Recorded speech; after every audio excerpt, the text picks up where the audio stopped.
भगवान इतना बड़ा युद्ध कराए और महाभारत के युद्ध में मोह हुआ, युद्ध करने के लिए नहीं तैयार हुए, तो भगवान ने समझाया कि अर्जुन, जन्म के पहले तुम किसी को नहीं जानते थे, मृत्यु के बाद नहीं जानोगे, तो क्यों मोह कर रहे हो? युद्ध के लिए तैयार हो।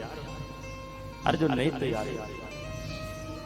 भगवान से अर्जुन कहा, आप जानते हैं क्या कि जन्म के पहले हमारे कौन थे और मरने के बाद कौन रहेंगे? भगवान ने कहा, हाँ, अहम ब्रह्मास्मि, मैं ब्रह्म हूं, इसलिए मुझे सब पता है। अर्जुन ने कहा, प्रभु आज तक आपने अपना भगवान ब्रह्म वाला रूप तो कभी दिखाया नहीं, हमको कैसे पता कि आप ब्रह्म हैं? आपको पता हो। भगवान ने कहा, अर्जुन, ये जो संसार में जीवात्मा है, अगर ये मेरा ब्रह्म वाला भगवान वाला रूप देख ले तो एक क्षण में ये व्याकुल हो जाएगा, पागल हो जाएगा, सहन नहीं कर सकता। अर्जुन ने कहा, प्रभु अगर आप वास्तविक ब्रह्म हैं तो मुझे आज आप ब्रह्म वाला ही स्वरूप दिखाइए और मैं सहन करूंगा। भगवान ने कहा, अर्जुन, दिव्य दृष्टियां होनी चाहिए भगवान का स्वरूप देखने के लिए। अर्जुन हंसने लगे, बोले, वाह, एक तरफ कहते हो मैं भगवान हूं, अगर आप भगवान हैं तो दिव्य दृष्टियां भी तो दे सकते हैं, दीजिए, मैं देखना चाहता हूं कि आपका वो भगवान वाला स्वरूप कैसा दिखता है। तब भगवान ने पुनः समझाया कि अर्जुन, इस जीव का प्रेम केवल इस स्वरूप में होता है, भगवान वाले ने कहा मुझे वही रूप देखना। तो जब भगवान के सामने अर्जुन ने हट कर लिया तो भगवान अपना विराट स्वरूप दिखा दिए, और जैसे विराट स्वरूप में प्रकट हुए, कैसा विराट स्वरूप है भगवान का?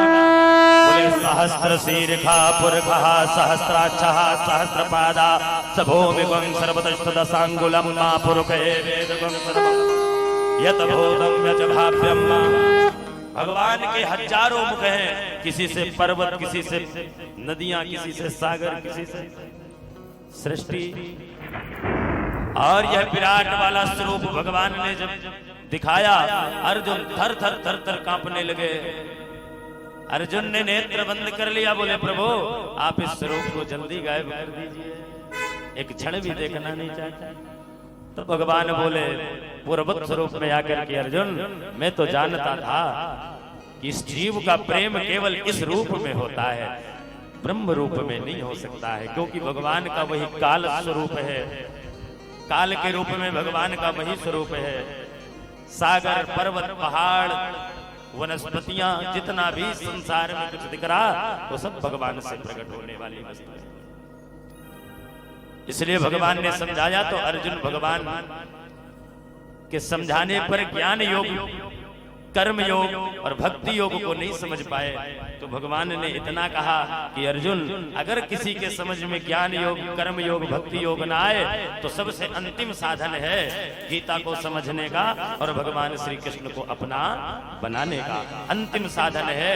चौथी बात बताए, कौन सी? बोले, शरणागति। इससे बड़ा कोई साधन नहीं है। शरणागति किसे कहते हैं? बोले, अनन्यास चिंतयन्तो मां ये जना परुपासते तेषां नित्या अभियुक्तानां योगक्षेमं वहाम्यहम्। शरणागति कहते हैं अनन्य भाव से केवल भगवान का ही चिंतन करना, हर परिस्थिति में भगवान को ही पुकारना, हर परिस्थिति में सारे जीवन के नैया को भगवान श्री कृष्ण के सहारे छोड़ना, इसे शरणागति कहते हैं। कि मैं आपकी शरण में हूं, चाहे पाप होगा तो आप जानो, पुण्य होगा तो आप जानो, कुछ अपराध होगा तो आप जानो नाथ, कुछ गड़बड़ होगा तो आप जानो। और एक बात बताएं, एक बड़े मजे की बात है ठाकुर जी के साथ हमारे, कि हमारे कन्हैया जो है प्रभु श्री कृष्ण ना, इनको भक्त की इज्जत से ज्यादा अपनी इज्जत को डर लगता है। ये श्री कृष्ण का स्वभाव है, व्रत है। तभी तो भगवान ने कहा कि सक्र-देव प्रपन्नाय तवास्मीति च याचते अभयम सर्वभूतेभ्यो ददामि तद्व्रतम मम। भगवान ने कहा केवल एक बार मेरी शरण में जो आ जाता है, एक बार, ज्यादा नहीं, एक बार जो आ जाता है क्या करता हूं? बोले अभयम सर्वभूतेभ्यो, उसे सभी भय से, जितना उसके अंदर डर है, जितना भय है, उन सारे भय से दूर कर देता हूं, अभय बना देता हूं। अभयम सर्वभूतेभ्यो, सभी प्रकार के भय से अभय कर देता हूं। और इतना भगवान कहते हैं, मैं कहता नहीं हूं। तदाम में तद व्रतम मम, व्रत माने संकल्प होता है, मम माने मेरा होता है। भगवान कहते हैं ऐसा मेरा व्रत है, ऐसा मेरा संकल्प है कि जो एक बार मेरी शरण में आ जाए, उसका योग, क्षेम, भय, सब कुछ मैं वहन करता हूं, उसे कोई चिंता करने की आवश्यकता नहीं रह जाती है। तो इससे बड़ा साधन और क्या हो सकता है?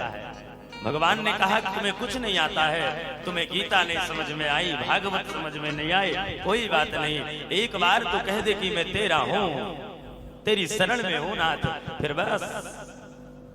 भक्त के इज्जत से ज्यादा भगवान को अपनी बेइज्जती का डर लगता है।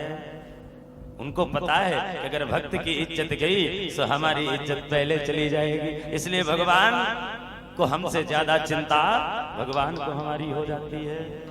तभी तो एक महाभारत में कथा आती है कि भगवान को चिंता भक्त की कैसे रहती है। अपने भक्त की इज्जत से ज्यादा भगवान को अपनी बेइज्जती का डर लगता है।